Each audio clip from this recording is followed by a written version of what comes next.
In 2026, a superstar's salary is no longer the most interesting part of their contract.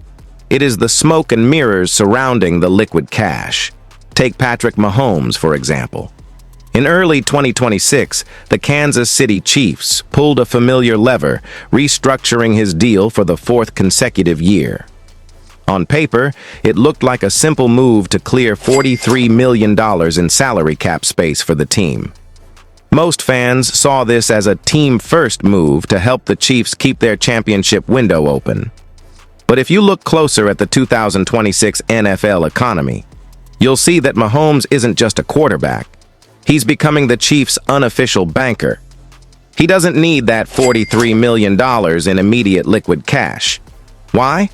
Because while the world is focused on the box score, Mahomes, Kevin Durant, and LeBron James are perfecting a high-stakes financial maneuver called the venture athlete model. They've stopped being pitchmen begging for a check from Nike or Adidas, and they've started becoming the equity owners of the very industries they once served. Today, we are exposing the silent revolution changing the global sports economy. We're going to break down the specific math that allows a bench player to retire wealthier than a Hall of Famer, and why in 2026, equity is king and cash is just background noise. Welcome to the athlete capital. To understand why this is happening, we have to look at why the old model failed the modern athlete. For decades, the gold standard of athlete wealth was the endorsement deal, known as cash for service. A brand like Gatorade pays you $5 million a year to drink their product on camera. Or from a distance, it looks like easy money. But for a 2026 superstar, it's a tax-heavy trap. First, that $5 million is taxed as ordinary income, meaning in many states, the athlete loses nearly 50% to the government immediately. Second, that money is static. It doesn't grow with the company's success. Once you spend it, it's gone. The new generation of athletes realized that their brand equity, the raw attention they command, is the most valuable resource on earth. They realized that by taking a $5 million check, they were essentially helping a company's valuation grow by $50 million, while they only kept a tiny fraction of that growth. They were building someone else's skyscraper while being paid in bricks. The venture athlete model flips the script. Instead of asking for a check, the modern pro says, "Keep your cash. Give me 5% of your company's stock." In 2026, this is the ultimate wealth builder for 3 reasons. First, exponential growth. If an athlete takes a 5% stake in a $100 million startup and their influence helps that company reach a $1 billion valuation, that endorsement is suddenly worth $50 million. That is a 10 times return that no salary could ever match. Second, tax efficiency. Long-term capital gains are taxed much lower than a standard salary. Third, the power shift. When an athlete owns equity, they aren't an employee who can be cut when they stop performing. They are a partner with a seat on the board of directors, influencing the company long after their playing days are over. If you want to see this model in its purest form, look at Kevin Durant and his firm, 35V. Durant didn't just stumble into venture capital. He built a thesis-driven family office. By 2026, his portfolio spans over 100 companies across fintech, AI, and sports technology. But Durant did something even smarter. He realized that to be a successful investor, you need a flywheel, a system that generates its own momentum. He co-founded Boardroom, a media company that serves as the marketing engine for every startup he backs.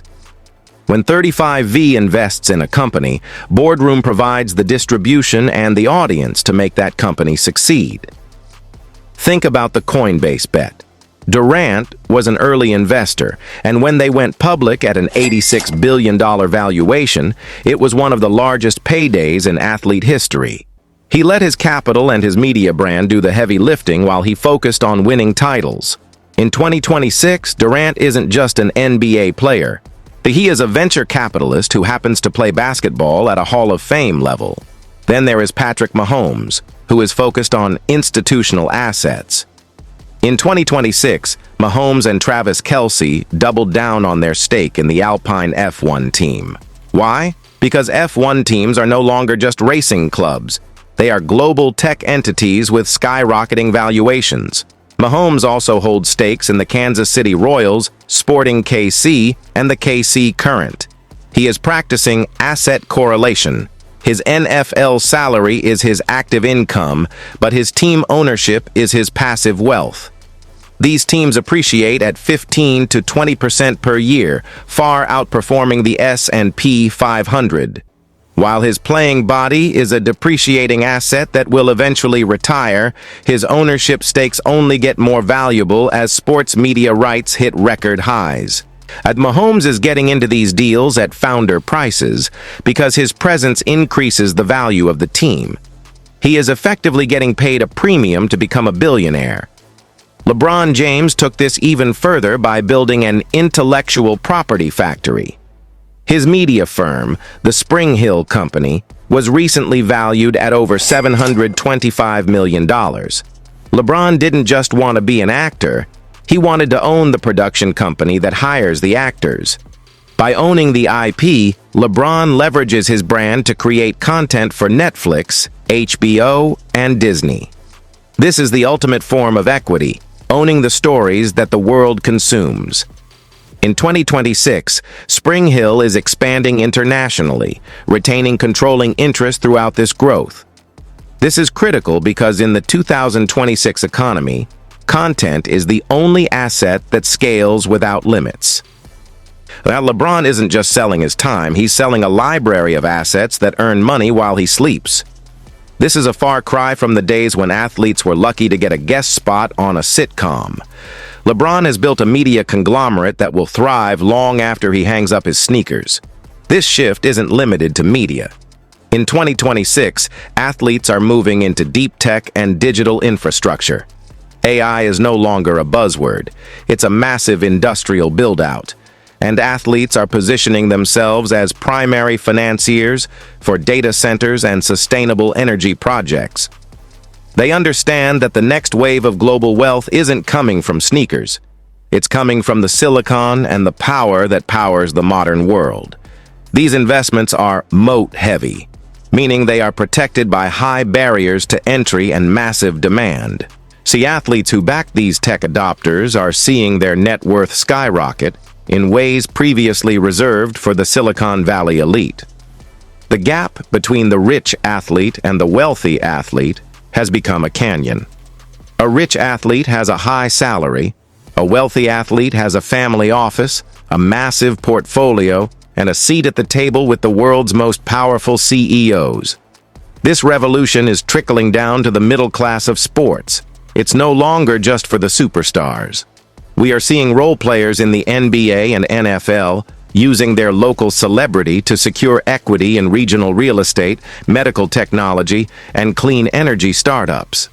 These players have realized that even a 1% stake in a successful local business can outperform their entire career earnings if managed correctly. They have realized that the venture athlete model is a mindset, not just a status symbol. They are leveraging their unique access to deal flow to build generational wealth before their first contract even expires. As we move deeper into 2026, the traditional power structures of sports are being dismantled. The labor, the athletes, is becoming the capital. They are no longer just part of the show. They own the stage, the lighting, and the ticket booth. They are the new architects of the global economy. But here is the real secret. While everyone is watching the high-profile tech deals, there is a much quieter industry where athletes are making their biggest moves. In our next episode of The Athlete Capital, we are going to expose a niche that most people completely ignore. You might think these stars only care about flashy AI startups, but there is a specific group of NBA players who have quietly spent the last few years buying up massive portfolios of passive income real estate, specifically multi-family apartment complexes in the American Midwest.